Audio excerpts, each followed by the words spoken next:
MMA True Believers. I am Jason Burgos for Sherdog.com, and I'm joined by a man who's had some difficult times in the last week. Like many folks in the MMA industry and around the world, we've had to, he was first set to be at UFC Columbus. That got changed to what might be called UFC Apex Center 1. Then that was totally canceled, and the promotion is now on pause for 3 weeks. When he does get back into the octagon, he will be looking to live up to his very bold name because he is Khaos, the Ox Fighter Williams. Mr. Khaos, sir, thank you for the time before, we hopefully you get back into the cage very, very soon, the next month or so.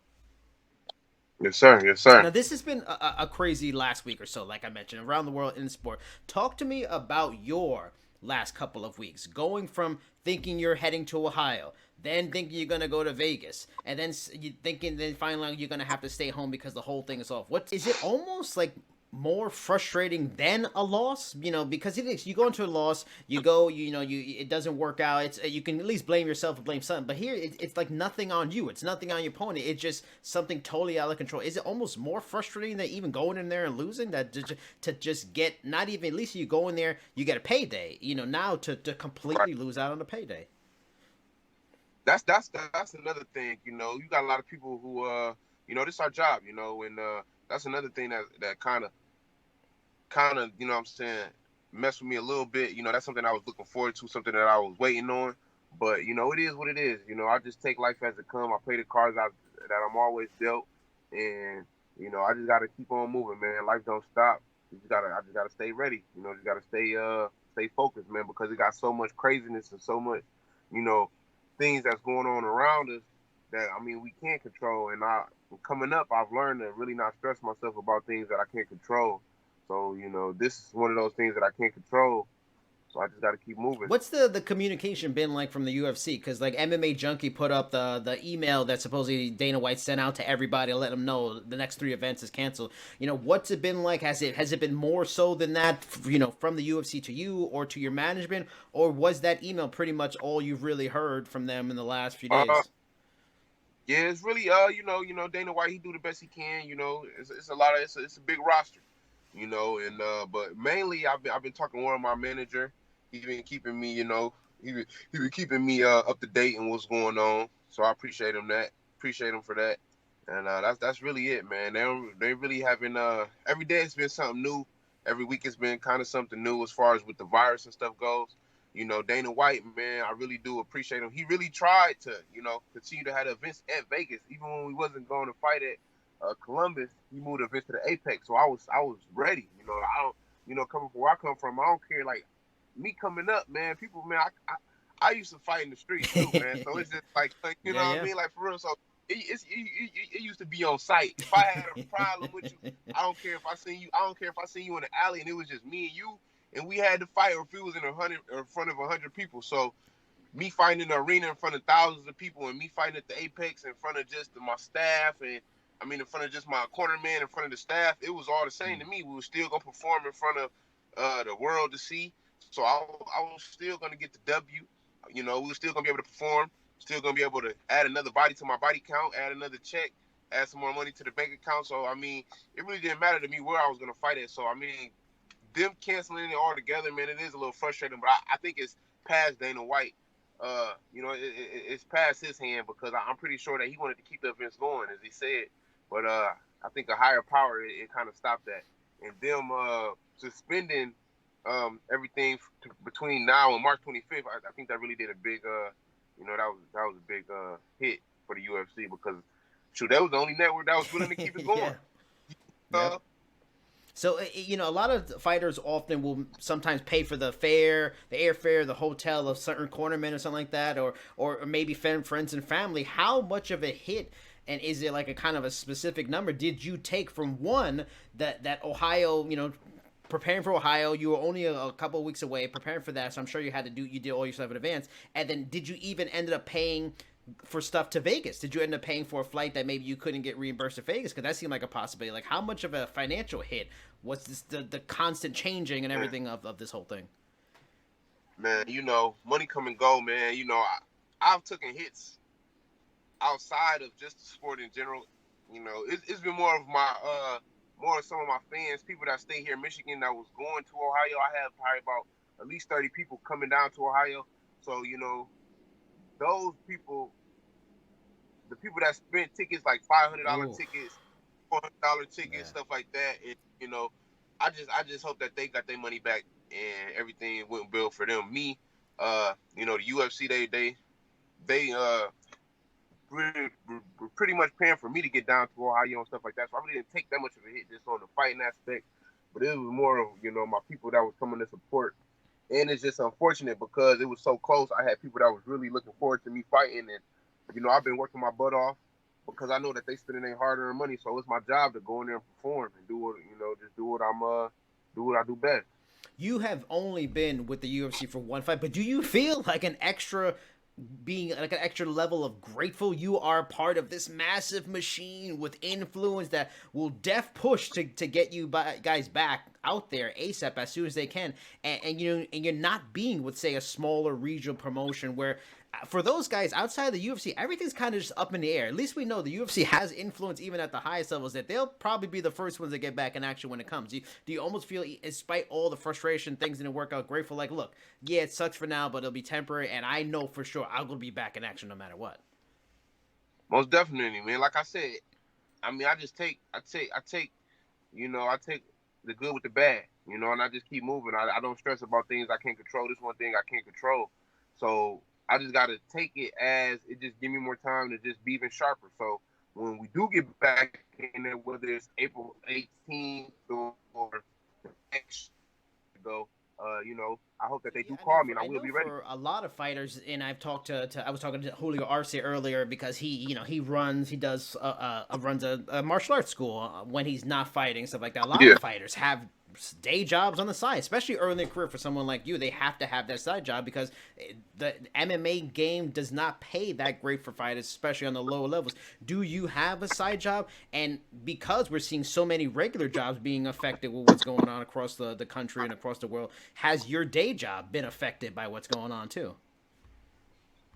No, man, I'm an entrepreneur, man. Like I said in my last interview, I have my own real estate Oh, investment company, Red nice. Diamond Real Estate, and I invest in real estate outside of being in UFC. Before I even got to the UFC, that's how I was making my money. I continued to work in the field, uh, work on properties, renovate properties, make a little extra money doing that on the side, and invest in properties in Detroit. So that's uh that's where mainly I get most of my money from outside of fighting.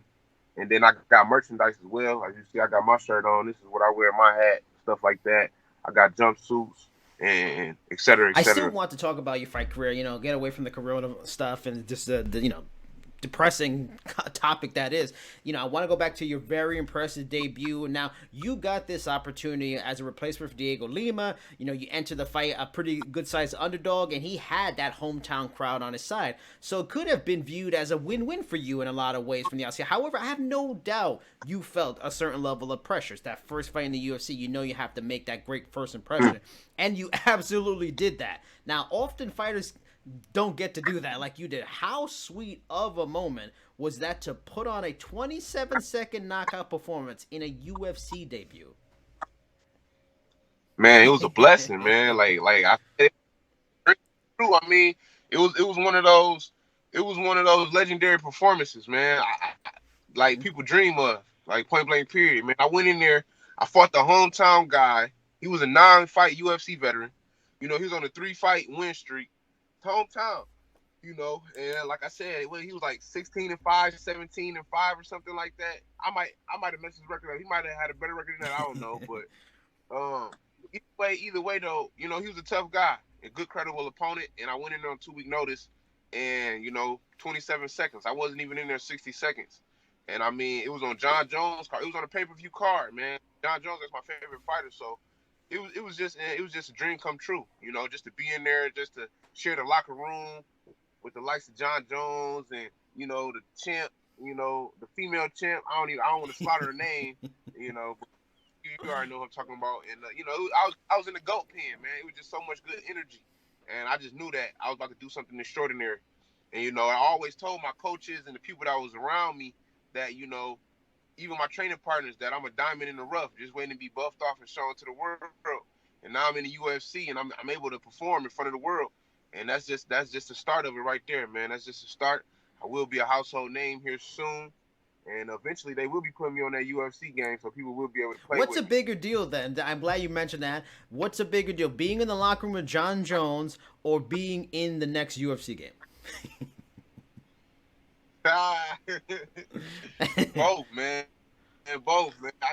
I have to say, being on that game now, I done already been in there with the GOAT, man. But now I want to be able to go out there. I'm probably end up going out there to train here in the Wow. near future. When all this stuff pass, yeah, I'll probably end up going out there to train, and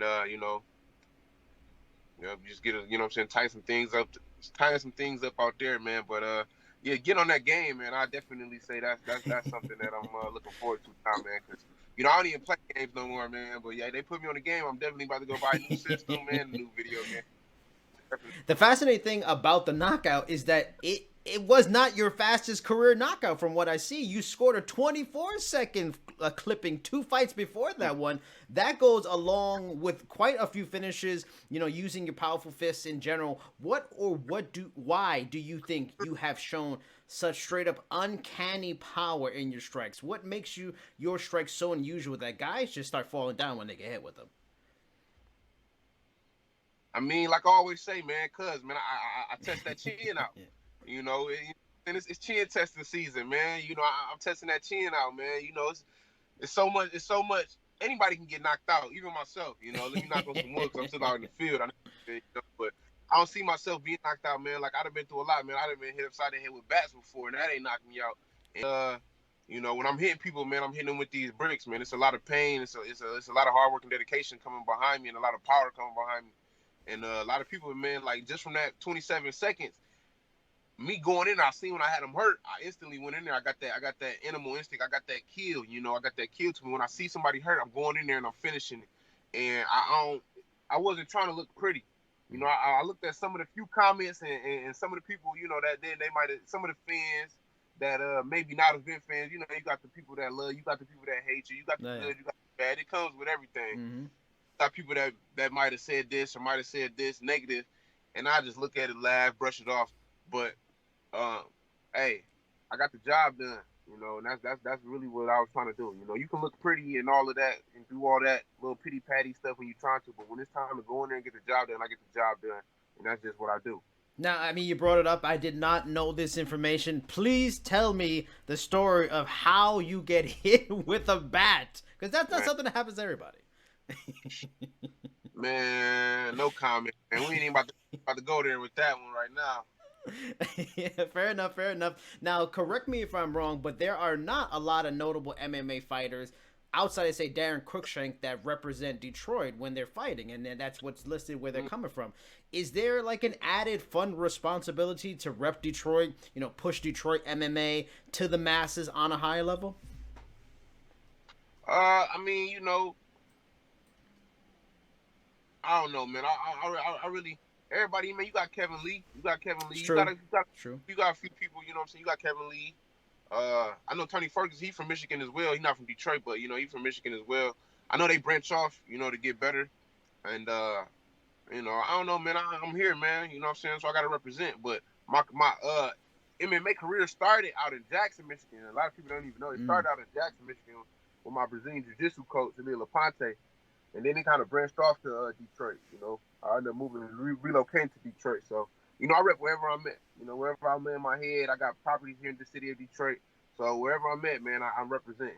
What's the situation for you in your neck of the woods? For me here in New York City, it's getting pretty wild with talking about the possibility of sheltering in place and everything for a couple of weeks. What is the outlook, the guidelines to deal with, the whole coronavirus thing in your state, in your neighborhood? What's like the things they're going through to deal with it all?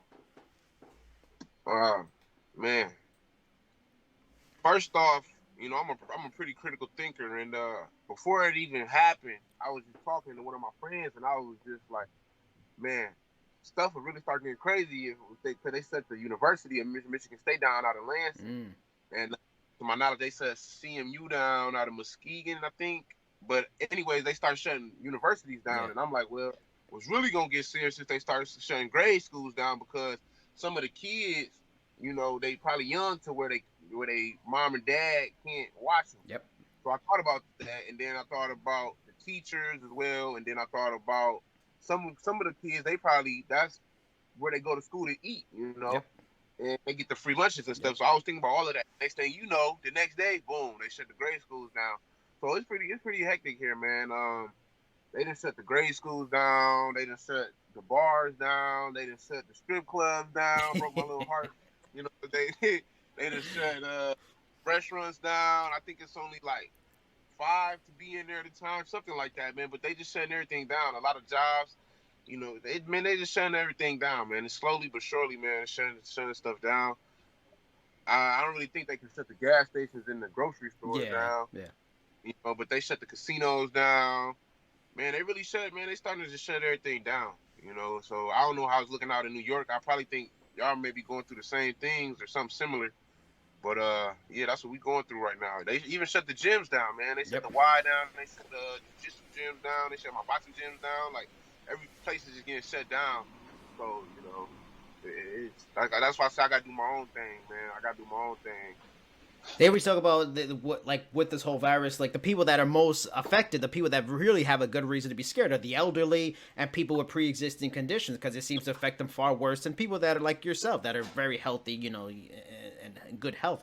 Are there any people that you know, elderly, that are pre-existing, that you kind of worried about? Maybe you won't see them the next few weeks just to be on the safer side because of the whole spreading thing. Are you going through something like that? You can't, somebody you won't see No, for a while. not really, man. Everybody that that I know of that's elderly. I don't really have too many family members around here like that. That's elderly like that. You Mm. know what I mean? So I got a lot of people that I know, but I really wouldn't. You know, it's no really. Not to sound like no asshole, or nothing, but not. I don't really got nobody Yeah. too worried about the elderly. Yeah. You know, that's going through it. You know, I just hope that the whole thing just pass here in a few weeks. I hope things get back to normal a little bit and we can just get under control. But I've been kind of self quarantined myself, Mm. so Well, now the one thing is, because like I'm glad you mentioned self quarantine. There's a lot of people across the country, across the world, that are doing it. So it means a lot of time at home trying to figure out things to do, trying to keep yourself busy, trying not to go stir crazy. What are some of the things you're gonna do when you go home? Are you playing video games? You got like 50 things to watch on Netflix, a lot of movies you haven't seen, do a lot of reading. Like, what are you gonna do to keep yourself, if you're forced to have to stay in and stuff like that? Can't do the real estate work. What are you gonna keep do with your free time? man, hey man, I just be man, just be working out, man, working out a lot. You know, reading as well, just keeping my mind sharp. You know, going over certain videos, doing some studying.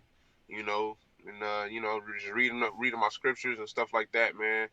And you know, just staying at peace, man. I don't let nothing disturb my peace, man. That's the most thing that like, I try to stay at peace, man. No matter what we going through, no matter what I'm going through, I always like to stay, you know, stay at peace. Card being that everything is postponed, man. They can go ahead and give me on that card too. You know, I'm a soon to be pay per view headline and fighter one day. I know, you know, you got to crawl before you can walk, but you know, we're gonna get there. So I done made my debut on Jon Jones card. They see what I did. So they need to put me on that Tony Ferguson card, undercard, and you know what I'm saying, just let me shine, you know. That's what they need to do.